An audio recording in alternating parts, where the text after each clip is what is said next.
No,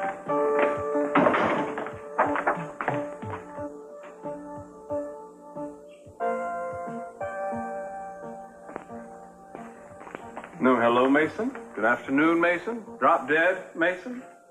Now, that last one had a nice ring to it. Ooh, you're in fine fighting trim. Good. You're going to need it. You're certainly here early. Maybe I was hoping to meet a certain attractive public defender. Or maybe hoping to get your last digs in before the hearing. Actually, the hearing was the farthest thing from my mind. I was thinking about us. I don't know yet. It's too early to tell.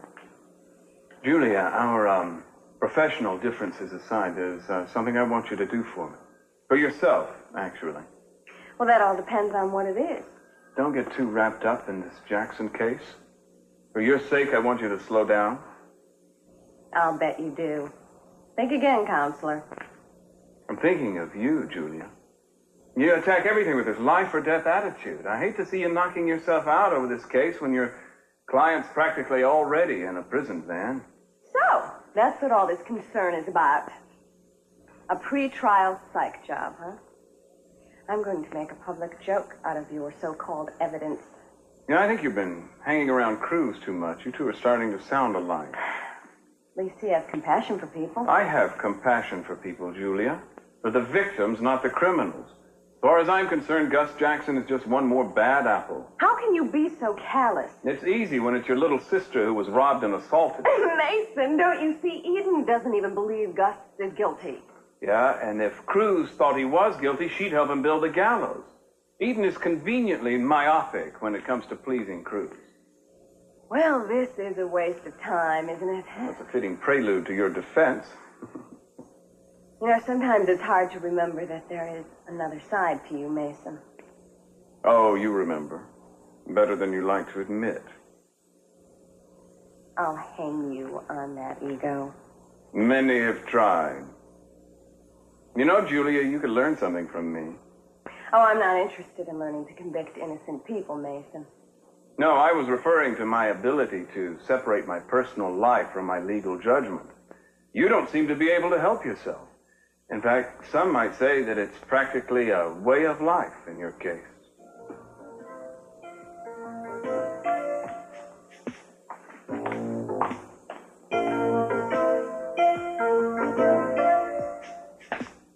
You need to sit down. I'm fine. You are not fine, Mason. You've been knocked down. I'm calling a doctor. I don't need a doctor.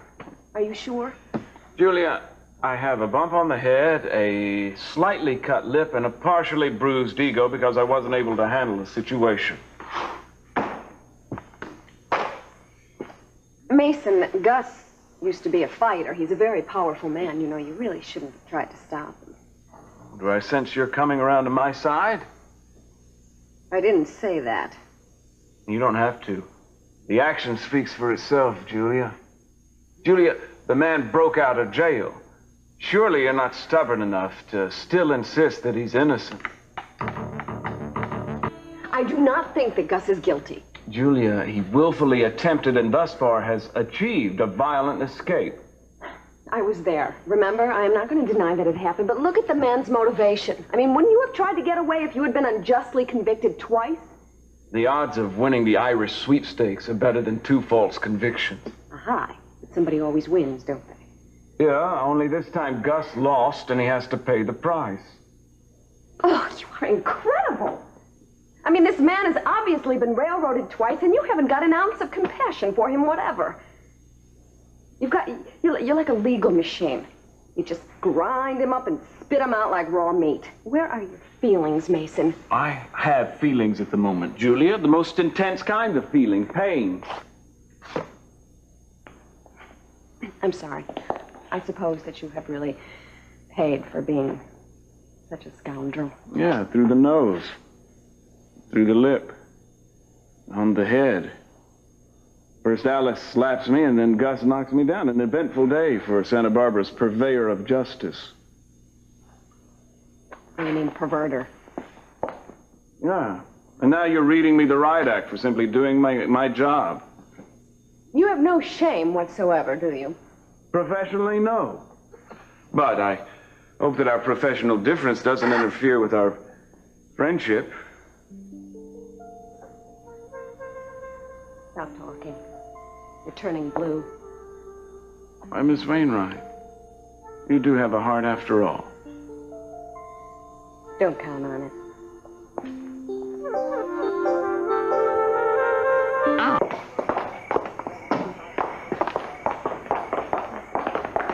Are you all right? I'm fine. It's Lionel, Caroline, and Alice that I'm worried about. What's the matter with you? Has it ever occurred to you that if you had listened to Cruz in the first place, that man would be arrested by now and everybody would be safe? Well, and if Eden hadn't given Gus a job in the first place, none of this would have happened. Life is made up of a million ifs, Julie. Drive yourself crazy trying to figure them out. I don't believe this. You don't feel any guilt at all? No.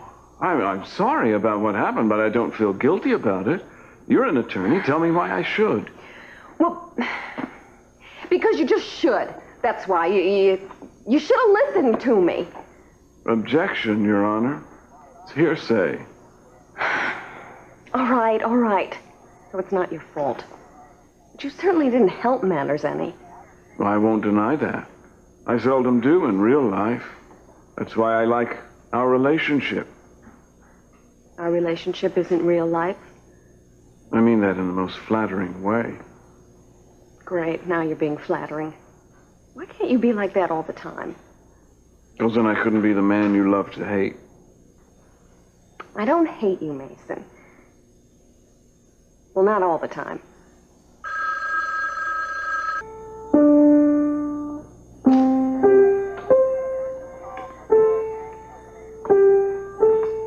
Julia? News? No, I just want to tell you there's some food put out in the kitchen. Well, thanks. I'm really not very hungry. I know how hard this is waiting. Lionel and I have done a lot of waiting together over the years.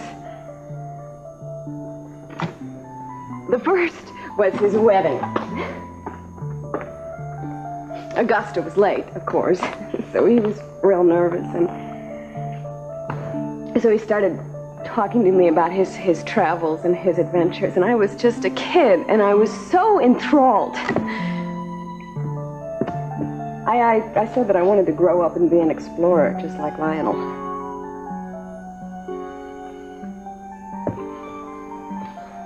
I waited with him when Warren was being born. And Lakin, too. And then those horrible days when Augusta was missing. And now we're waiting again. This time, we're not doing it together. I wish there was something I could do to make it easier. It's not my life that is in danger right now. It's not me that matters. You matter to me.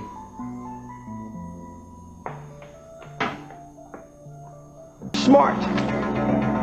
Julia, don't.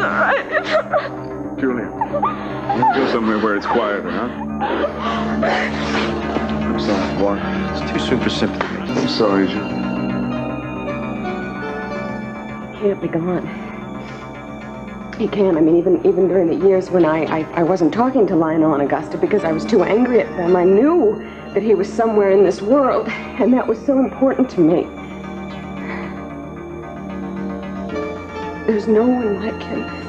No one. He's one of a kind. I know. You know, last night when I was waiting, I wouldn't let myself lose hope. I understand. I know you do. You lost Mary. And I know this isn't the same thing. But I love him. And I have so little family left. Oh, I don't know what I'm going to do.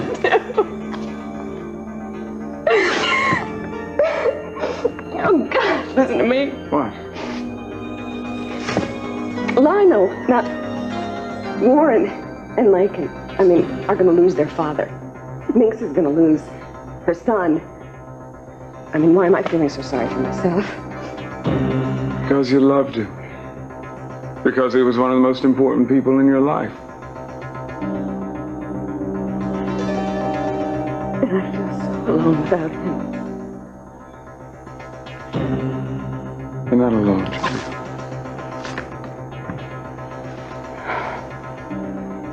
You're not alone.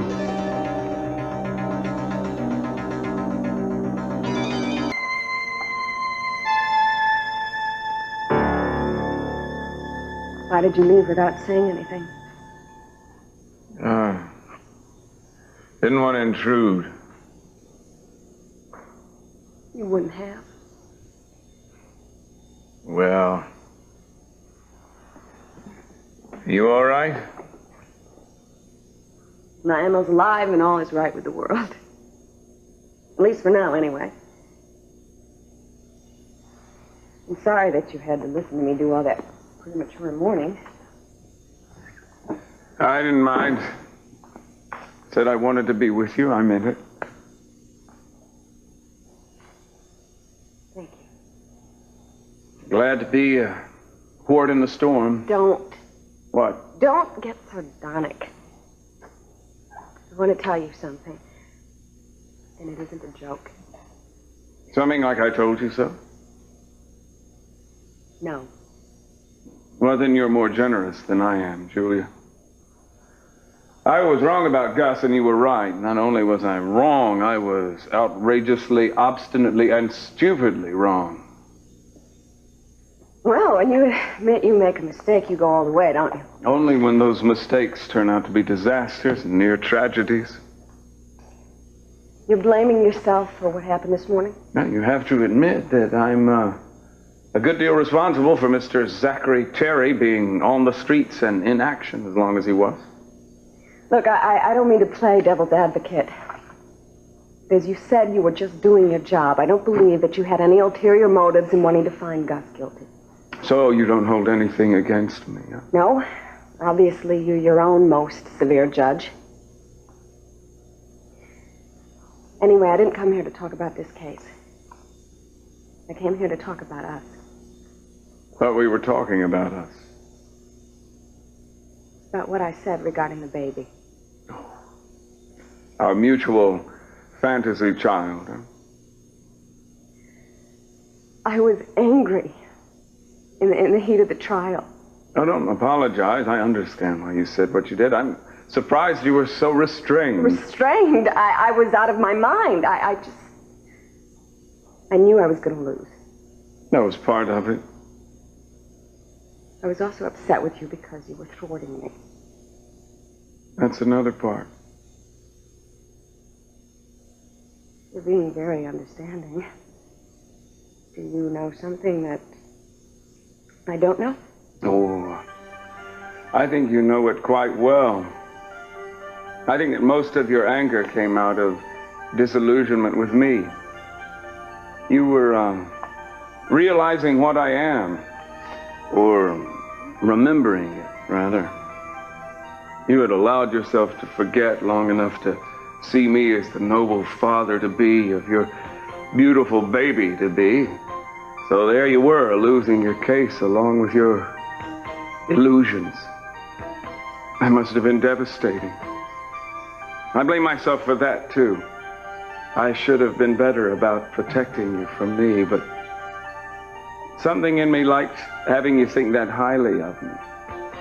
So here you are, stuck with the realization of what I really am. At least you won't make that mistake again. Mason. No. Don't worry about it. I don't have any hard feelings. I know what you want.